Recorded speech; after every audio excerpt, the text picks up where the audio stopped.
Alpha Kappa Alpha, aka very popular organization, the first of the black sororities, and a sorority is a sisterhood while a fraternity is a brotherhood. Okay, now the Alpha Kappa Alpha sorority, they have an image of a mythological giant god, or Titan, a Titan as it's called, on their crest, and it's in the bottom right hand corner.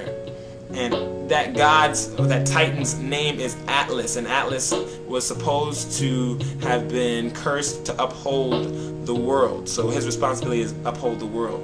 Now we know that the earth is the Lord's and the fullness thereof, and we also know that the Bible says that God hung the earth on nothing. So Atlas is a representation of a false ideal and a lie, and it comes from the mythological lies that the Greeks believed because they didn't know the real God, the God of the Bible that we know. Kappa Alpha Psi. Ka Psi candidates which kneel at the sacred Delphic shrine, they give honor to the Greek god Apollos. So we see that when candidates join these organizations and kneel at the different shrines, they're giving their honor and their worship to a false god. Now let me read a little portion of what they do. The altar of Kappa Alpha Psi, which is the sacred Delphic shrine, shall be placed in the center of the room and covered with a crimson and cream coverlet. This is on page 14 of the ritual book. Candidates for acceptance into this fellowship are required to kneel at the sacred altar of Kappa Alpha Psi and repeat the oath. And that was found in Can You Be Christian in Greek? And that was an in-depth analysis of black Greek-lettered organizations.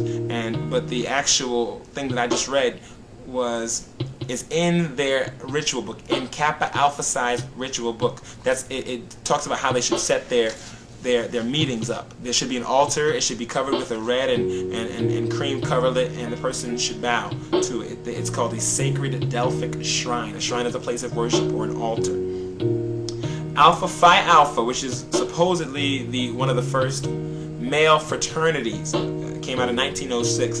The Sphinx, and this is what the Sphinx, which is on the crest of Alpha Phi Alpha, represents. The Sphinx is a mythical or fake beast of ancient Egypt, frequently symbolizing the pharaoh as an incarnation of the sun god, whose name is Ra or Osiris, depending on which information you come across, but we know it's not Yahweh or Jehovah or Jesus Christ.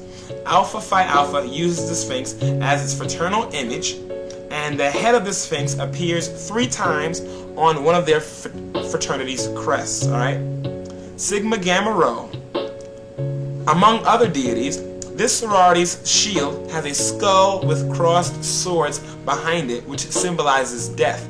The Bible considers death as an actual being. And once you join, you become a brother of those people. That means you're born of the same father, okay, or of the same mother. You're born of the same particular organism. And since Freemasonry honors all of the gods of their initiates, you're born of a spirit that does not honor God, but that honors false gods along with God.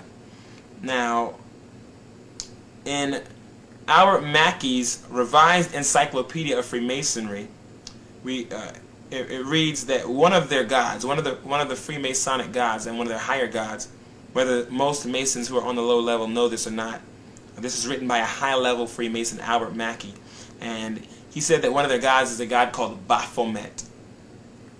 All right. His name is Baphomet. Now, 2 Kings chapter 17, verse 33 reads this way. It says, they feared the Lord, talking about the inhabitants of the land. They feared the Lord and served their own gods, after the manner of the nations whom they carried away from there. So it's talking about a people who obeyed God in one regard, but in another regard also worshiped their false gods.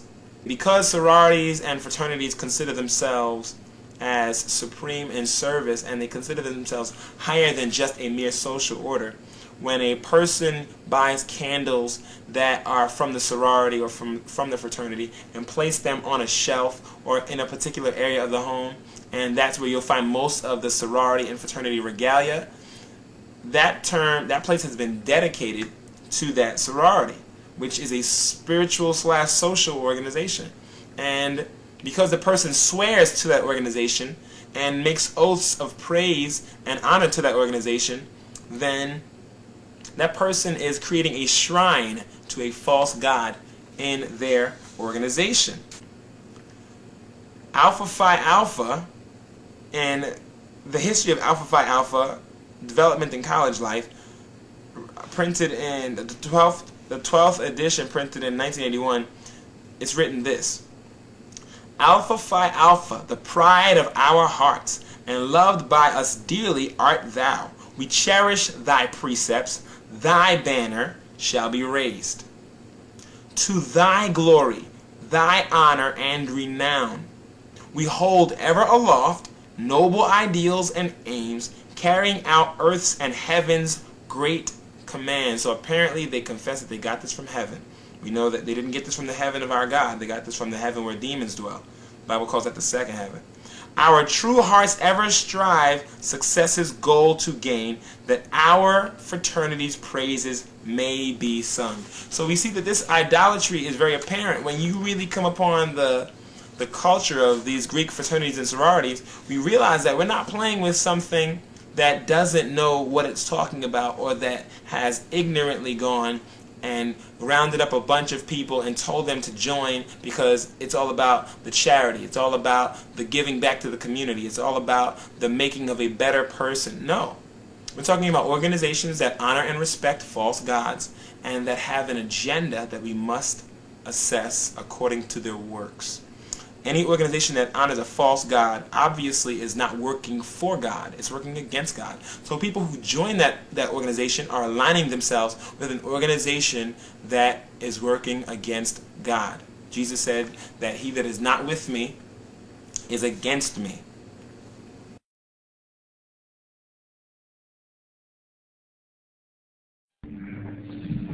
Don't move, nigga. Don't move. Don't move. Don't move.